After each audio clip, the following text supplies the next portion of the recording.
나는 전능하신 아버지 하나님 천지의 창조주를 믿습니다. 나는 그의 유일하신 아들 우리 주 예수 그리스도를 믿습니다. 그는 성령으로 잉태되어 동정녀 마리아에게서 나시고 본디오 빌라도에게 고난을 받아 십자가 못 박혀 죽으시고 장사된 지 사흘 만에 죽은 자 가운데서 다시 살아나셨으며 하늘에 오르셔 전능하신 아버지 하나님 우편에 앉아 계시다가 거기로부터 살아있는 자와 죽은 자를 심판하러 오십니다. 나는 성령을 믿으며 거룩한 공교회와 성도의 교제와 죄를 용서받는 것과 몸의 부활과 영생을 믿습니다. 아멘.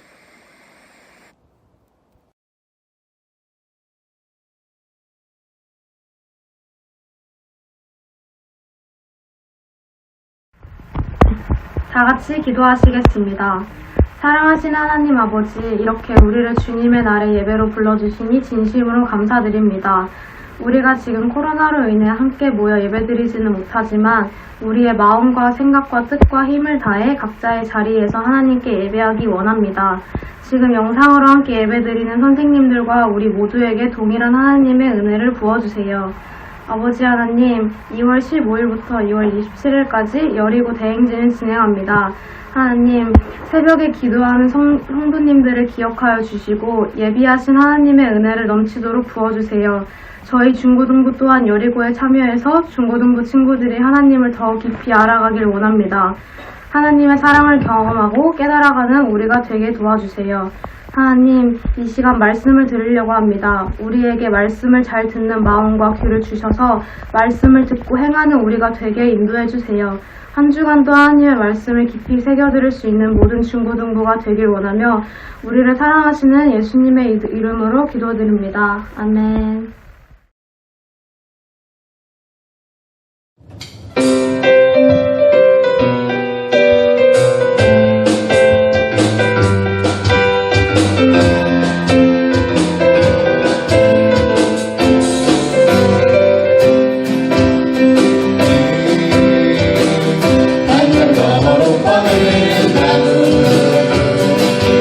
가지에 불을 달처럼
6째 달에 천사 가브리엘이 하나님의 보내심을 받아 갈릴리 나사렛이란 동네에 가서 다윗의 자손 요셉이라 하는 사람과 약혼한 처녀에게 이르니 그 처녀의 이름은 마리아라. 그에게 들어가 이르되 은혜를 받은 자여 평안할지어다. 주께서 너와 함께 하시도다 하니 처녀가 그 말을 듣고 놀라 이런 인사가 어찌함인가 생각하매 천사가 이르되 마리아여 무서워하지 말라. 내가 하나님께 은혜를 입었느니라. 보라 내가 잉태하여 아들을 낳으리니 그 이름을 예수라 하라. 그가 큰 자가 되고 지극히 높으신 이의 아들이라 일컬어질 것이요 주 하나님께서 그 조상 다윗의 왕위를 그에게 주시리니 영원히 야곱의 집을 왕으로 다스리실 것이며 그 나라가 무궁하리라. 마리아가 천사에게 말하되 나는 남자를 알지 못하니 어찌 이 일이 있으리이까. 천사가 대답하여 이르되 성령이 내게 임하시고 지극히 높으신 이의 능력이 너를 덮으시리니 이러므로 나실 바 거룩한 이는 하나님의 아들이라 일컬어지리라. 안녕하세요. 지난주에 이어서 예수님의 이름의 의미에 대해서 함께 나누고 있습니다. 지난주는 나사렛 예수라는 제목으로 말씀 나눴죠. 나사렛이란 동네는 별 볼 일 없고 업신여기고 조롱받는 곳이라고 이야기했습니다. 그래서 어떤 사람들은 예수님의 그 배경을 보고 예수님을 무시하고 업신여겼지만 예수님을 구세주로 믿는 사람들에게는 예수님의 배경이 나사렛은 아무 문제되지 않습니다. 왜요? 예수님만이 오직 유일한 구원자, 구세주로 또 그 이름이 능력 있고 그 이름만이 모든 일을 구원할 수 있는 오직 하나의 이름이라고 알기 때문이죠. 자, 오늘 말씀은 그렇다면 예수님의 이름 그 자체가 무엇인지 거기에 주목하고 함께 나누고자 합니다. 사랑하는 여러분, 예수님의 이름의 의미는 무엇일까요? 예수라는 이름은 지난주도 말씀드렸지만 히브리어로 여호수아입니다. 여호수아. 근데 여호수아를 헬라어, 즉 그리스어로 이렇게 바꿔서 부른 게 이예수스, 예수와, 그래서 예수가 된 겁니다. 예, 여호수아의 이름의 뜻은 여호수아, 여호와와 호세아가 합쳐져서 여호와는 구원이시다 라는 뜻입니다. 근데 오늘 본문 말씀 30절과 31절 말씀을 같이 읽죠. 함께 읽겠습니다. 천사가 이르되 마리아여 무서워하지 말라. 내가 하나님께 은혜를 입었느니라. 보라 내가 잉태하여 아들을 낳으리니 이름을 예수라 하라. 여러분 성경책이 있으면 마태복음 1장 20절과 21절 말씀을 함께 찾아서 읽겠습니다. 같이 읽습니다. 이 일을 생각할 때 주의 사자가 현몽하여 이르되 다윗의 자손 요셉아 내 아내 마리아 데려오기를 무서워하지 말라. 그에게 잉태된 자는 성령으로 된 것이라. 아들을 낳으리니 이름을 예수라 하라. 이는 그가 자기 백성을 그들의 죄에서 구원할 자이심이라 하니라. 사랑하는 우리 여러분, 누가복음 말씀과 마태복음 말씀은 예수님의 어머니인 마리아와 아버지인 요셉에게 천사가 나타나서 한 말입니다. 그런데 이 예수님의 어머니와 아버지에게 공통적으로 한 말이 있어요. 그것이 무엇입니까? 바로 태어날 아이의 이름을 지었다는 뜻입니다. 보통 아이의 이름은 엄마 아빠가 짓던지 아니면 할아버지 할머니가 짓던지 가족이 지었죠. 그런데 예수님의 이름은 엄마도 아니고 아버지도 아니고 하나님이 지으셨던 것입니다. 예수님의 이름은 하나님이 지어주셨습니다. 지난주에도 말씀드렸지만 예수님의 이름은 그 당시에 흔한 이름이었습니다. 여호수아, 하나님은 구원이시다. 여러분, 이 의미를 가지고 많은 이스라엘 사람들은 당시 로마 식민 지배를 당하고 있기 때문에 이 로마 식민 지배를 받고 있던 이 사람들이 자기 자녀에게 제발 이 식민 지배를 좀 해서 이 식민 지배에서 좀 벗어나고 싶다, 자유롭고 싶다. 그래서 자기 자녀들에게 이름을 붙였는데 그것이 예수가 되었습니다. 여러분, 그래서 많은 사람들이 구약에 예언된 메시아를 그리면서 예수란 이름을 자기 자녀에게 이름을 붙였어요. 하지만 여러분, 진짜 구원자는, 하나님이 인정하신 구원자는 예수님밖에 없다는 뜻입니다. 많은 사람들이 이름을 붙였지만 여호와는 구원이시다라는 그 이름을 하나님께 받은 사람은 예수님밖에 없다는 뜻입니다. 여러분, 마태복음 1장 21절 말씀을 다시 한번 읽죠. 그 말씀에 예수님의 이름의 의미가 정확하게 나와 있습니다. 제가 읽겠습니다. 아들을 낳으리니 이름을 예수라 하라. 이는 그가 자기 백성을 그들의 죄에서 구원할 자이심이라 하니라. 예수님의 이름의 의미가 하나님은 구원이시다라고 전해드렸죠. 그런데 천사는 거기에 덧붙여서 예수님이 어떤 구원자이신지 추가적으로 설명하고 있습니다. 천사가 말씀한 예수님은 여호와는 구원이시다, 여기에 덧붙여서 이렇게 얘기합니다. 자기 백성을 그들의 죄에서 구원할 자. 중요한 뜻이에요. 아까도 말씀드렸지만 사람들은 로마의 식민 지배를 당하고 있는 상황에서 이 식민 지배를 끝내줄 구원자를 찾기를 소원했습니다. 그래서 자기 아이들의 이름에 이예수스, 예수란 이름을 붙였어요. 그런데 하나님이 말씀하신 구원자는 식민 지배에서 구원할 그런 구원자가 아니라 더 나아가서 자기 백성, 모든 사람의 죄를 구원하실 분이라는 사실입니다. 여러분, 모든 사람은 죄가 있습니다. 로마서 말씀에 모든 사람이 죄를 범하였으며 하나님의 영광에 이르지 못한다고 얘기하고 있어요. 모든 사람은 죄가 있습니다. 여러분, 죄가 있으면 어떻게 될까요? 심판받아야죠. 재판받아야죠.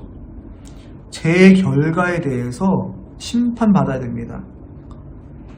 죄를 졌는데 그 죄의 결과에 대해서 심판받지 않으면 여러분, 그거는 뭐라고 얘기해요? 불이라고 얘기해요. 그건 잘못됐다고 얘기해요. 불공정하다고 얘기해요. 모든 사람은 죄를 지었으면 거기에 대한 심판이 필요합니다. 그런데 여러분, 중요한 게 있어요. 나도 여러분도 다 죄를 졌어요. 그러면 이 죄를 지은 사람을 누가 심판할까요? 즉, 모든 사람이 죄를 지었으면 이 죄 지은 사람을 심판하는 사람은 누구냐면 죄를 짓지 않는 사람이 되어야 돼요. 그런데 모든 사람이 죄를 지었죠? 그럼 누가 심판하겠어요? 죄 지은 사람이 없는데. 여러분, 죄 짓지 않은 한 분 있습니다. 누굽니까? 하나님이세요. 하나님은 우리를 만드신 창조주시지 죄인이 아니잖아요. 하나님만 인간을 심판하실 수 있는 권리가 있습니다. 그런데 천사가 뭐라고 얘기해요? 예수님의 이름을 알려주는, 이렇게 말씀하죠. 자기 백성을 그들의 죄에서 구원할 자. 예수님은 죄가 없다는 거예요. 즉, 이 말은 뭐냐면 예수님이 하나님이시다는 뜻입니다. 하나님이 인간을 심판할 권리가 있으시죠. 왜요? 죄가 없으니까. 예수님도 마찬가지입니다. 자기 백성을 구원하기 위해서는 죄가 없어야 돼요. 예수님은 하나님이시는 뜻이에요. 하나님이 인간의 몸으로 오셔서 죄 지은 우리 모두를 구원하시겠다라고 말씀하신 거예요. 그래서 이 예수님의 이름을 알고 있으면 그 이름 자체가 은혜가 된다는 거예요. 여러분, 복음이란 말 많이 들었죠? 복음이 무엇입니까? 다른 거창한 게 아니라 복음은 바로 예수님 자신입니다. 복음이 예수님이에요. 죄 지어 심판을 기다리고 있는 나에게 하나님이 찾아오셔서 나를 구원하시겠다 말씀하신 게 복음이라는 거예요. 여러분, 마치 사형수가 내일이면 죽게 됐어요. 내일이면 내가 그 교수형에 처하게 됐어요. 그래서 얼마나 초조할까요? 얼마나 마음이 불안할까요? 그런데 아침이 됐는데 갑자기 내 죄가 사면됐다고 얘기를 들은 거예요. 죽어야 될 사람이 이제 좀 있으면 죽게 됐는데 죄가 없었다는 거예요. 얼마나 기쁠까요?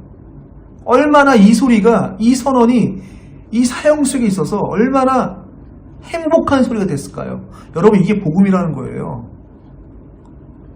죄로 인해 죽을 예정인 내가 예수님 때문에 살아났다는 것이 바로 복음이며 진리입니다. 여러분, 그래서요, 기독교가 배타적이고 독선적인 종교가 될 수밖에 없어요. 왜요? 예수님의 이름에 그 의미가 담겨있기 때문이에요. 자기 백성을 그들의 죄에서 구원하실 분, 그분은 예수님밖에 없다는 거예요. 다른 어떤 신도, 다른 어떤 누구도, 나의 어떠한 노력도 나를 구원할 수 없습니다. 나의 죄에서, 여러분의 죄에서 부처도, 알라도, 내가 내 선한, 내 착한 일을 해도 안 된다는 거예요. 나와 여러분의 죄를 구원하실 이는 오직 예수님밖에 없습니다. 그래서 예수님 이름 자체가 그것을 지금 우리에게 말씀하고 있습니다. 근데 여러분, 오해하지 말아야 할 부분이 있어요. 이 진리를 아는 것과 독선과 아집은 다른 얘기예요. 무슨 말이냐면, 진리를 알고 믿는 것은 오직 예수님만이 구원자라는 것, 이게 진리예요. 이거는 절대 놓쳐서도 안 되고 절대 타협이 있어서도 안 돼요. 예수님 외에는 구원이 다른 곳에 있지 않습니다. 그런데 이 말을 빌미로 다른 사람에게 피해를 주고 손해를 입히고 상처를 주면 안 됩니다. 그게 독선과 아집이에요. 마태복음 말씀에 예수님이 십계명을 딱 두 가지로 요약해 버리세요. 그것이 무엇이냐면 제가 말씀드릴게요. 마태복음 22장 37절로 40절 말씀을 제가 쉬운 성경으로 여러분에게 읽어드리겠습니다.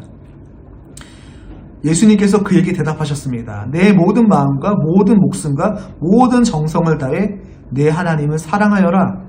이것이 가장 중요하고 우선되는 계명이다.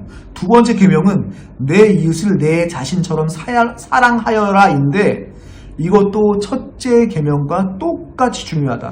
모든 율법과 예언자들의 말씀이 이 두 계명에서 나온 것이다. 여러분, 예수님이 우리에게 하신 말씀이 무엇이냐면 하나님이 우리에게 원하시는 것은 하나님을 사랑한 것과 하나님을 사랑한 것만큼 내 옆의 이웃도 사랑하라는 거예요. 내 옆의 이웃이 누굴까요? 나랑 친한 사람? 내가 사랑하는 사람?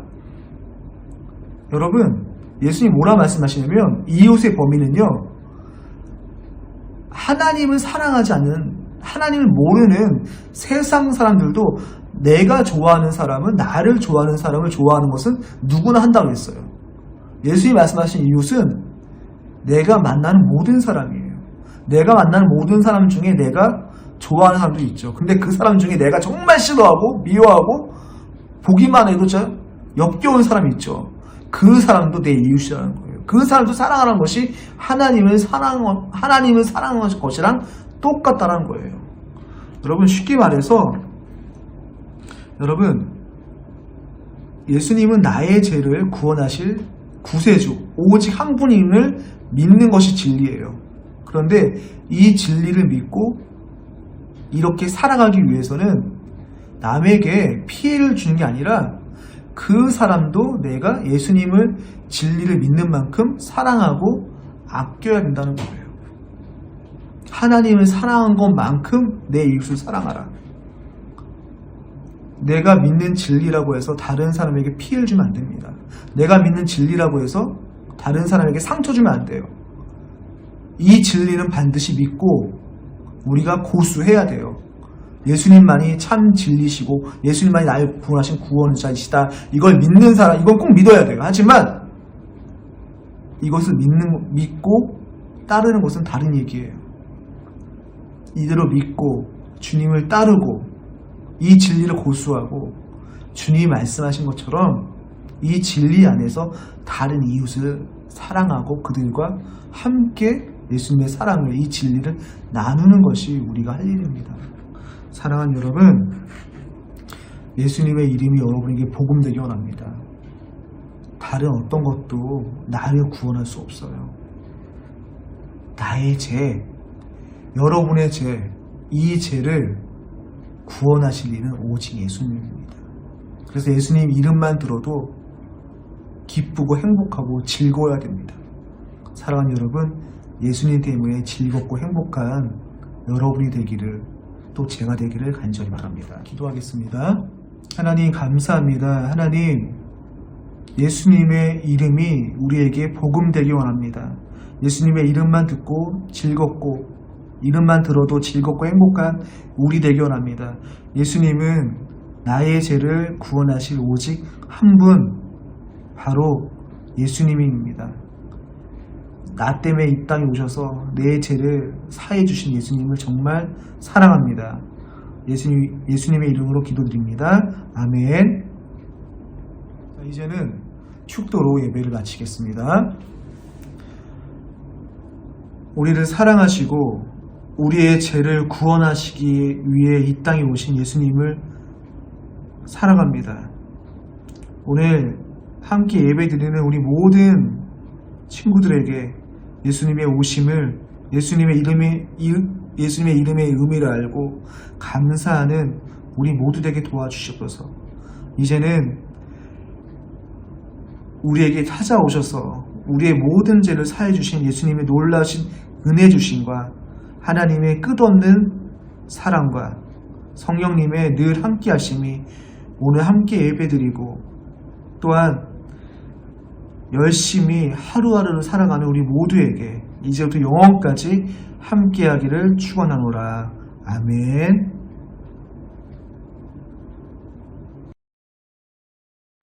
경인제일교회 중고등부 친구들을 예수님의 이름으로 사랑하며 축복합니다. 정상예배가 코로나로 드리지 못하고 있는데 빨리 정상예배로 드려질 수 있도록 함께 기도합시다. 오늘부터 한 달 동안 온라인 예배 출석 챌린지가 진행됩니다. 2월 한 달간 온라인 예배를 4번 모두 출석하는 친구들은 카톡으로 문화상품권 10,000원권이 증정됩니다. 예배드리는 모습이나 댓글창에 예배 인증을 남겨주시고 반 선생님께 확인받아주세요. 2월 예배 기도 섬김이는 다음과 같습니다. 예배 때 기도로 섬기고 싶은 친구들은 반 선생님께 신청해주세요. 2월 17일 수요일부터 사순절 기간이 시작됩니다. 사순절은 우리를 위한 예수님의 십자가 고난과 부활을 기억하며 동참하는 기간입니다. 예수님의 십자가 묵상을 기억하며 중고등부에서는 사순절 캠페인을 진행합니다. 사순절 캠페인은 사복음서를 매일 2장씩 성경 읽기와 CTM 성경타자로 진행합니다. 성경 읽기표에 사순절 기간 동안 성경 읽기와 성경타자를 매일 완성한 후 동그라미 표시를 하여 완성한 친구는 선물이 증정됩니다. 예수님의 고난과 부활의 말씀으로 함께 동참하는 중고등부가 됩시다. 이상으로 광고 마치겠습니다.